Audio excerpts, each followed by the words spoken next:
30 տարի աշխատել եմ ծննդատան։ Եթե քուր եղբայր կամ երկու քուր վերցնելու եք։ Մարդիկ ինչ-ինչ պատճառներով ստացվում է, էլի որ չեն ունենում։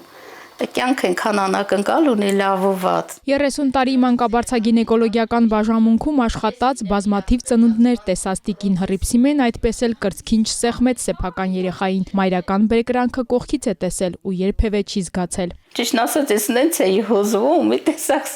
սիրտս լցում էր, հետո նենց հետաքրքիր է պատերազմից հետո տարիքով կանայք են շատ երեխաներ ունենում, 40 անց կանայք,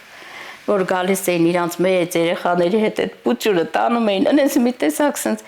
չգիտեմ, հետաքրքիր զգացողություն էր, էլի։ Ընկերուհու միջոցով ծանոթանալով ապագա ամուսնու հետ թողնելով աշխատանքը, հարազատների հետ շփումը, Արմավիրից Կապան է տեղափոխվել տիկին Հռիփսիմեն, կյանքի այս փուլում վայելելու ընտանեկան ջերմությունը։ Զրույցի ընթացքում ժպիտը դեմքից չի պակասում, 60-ամյա կինը գտել է իր երջանկությունը, միայն թե երեխա չունեն։ Ամուսինս ասեց, որպեսզի ընտանիքը լիարժեք լինի, պետք է երեխայի հարց լուծենք։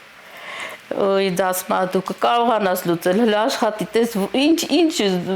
ոնց էլի կկարողանաս լուծել, ասում եմ, այսպեսի ծրագիր կա, այսպես ասում եմ, խնամատար բան իրան բացատրում եմ, լսում, հա, դե սկսի, հետո դիմեցի մարզպետարան, աղջիկները թղթերը ուզեցին, այս թղթերը, ինչը որ ցանկում կար, հավաքել եմ, ներկայացրել եմ։ Խնամատարության պիլոտային ծրագիրը Հայաստանում մեկնարկել է դեռևս 2007 թվականից, մեկ տարի անց ներդրվել ՄԱԿ-ի մանկական հիմնադրամի և ՅՈՒՆԻՍԵՖ-ի համագործակցությամբ ու համաֆինանսավորմամբ, Սյունիքում սկսել է գործել 2016-ից։ 2016 թվականին Սյունիքի մարզում մեկ ընտանիք էր ընդամենը հաշվառվել և այնուհետև պայմանագիր են կնքել, այնտեղ խնամվում են 2 երեխա։ Այնուհետև տարիները, տարեց տարի, ամեն տարի մենք զգացինք, որ ավելանում են մեր խնամատար ընտանիքների թիվը եւ արդեն 26 թվականի հունվարի 1-ի դրությամբ ունենք 9 ընտանիք, որտեղ խնամվում են 17 երեխա։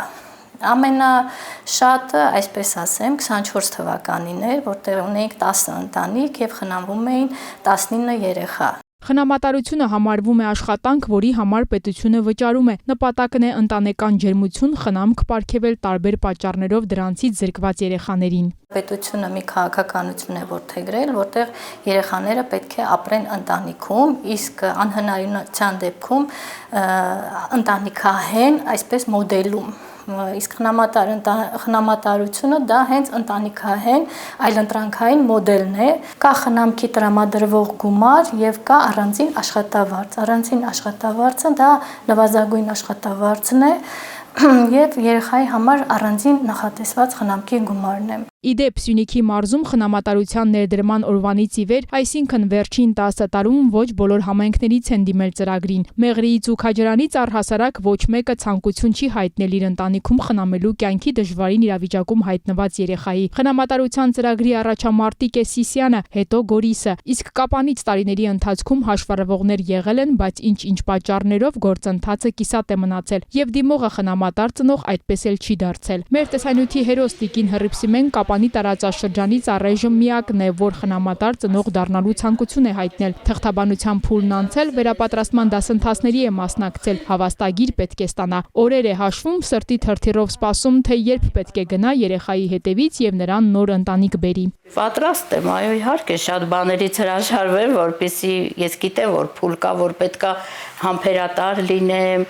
խոհեմ լինեմ, ու ես ավելի շատ կցանկանամ, որ քույր ու եղբայր լինեն, կամ 2 քույր։ Մենակությունը էլի բերեց այս քայլին, որ ես ամուսնացա։ Օրենքի սահմանափակում կա, որ ծնողի եւ երեխայի միջև 18 տարուց ոչ պակաս եւ 50 տարուց ոչ ավել։ Այսինքն, եթե մեզ դիմում է 55 տարեկան կին, ինքը պետքա 5 տարեկան երեխա կարողանա խնամատարության վերցնել։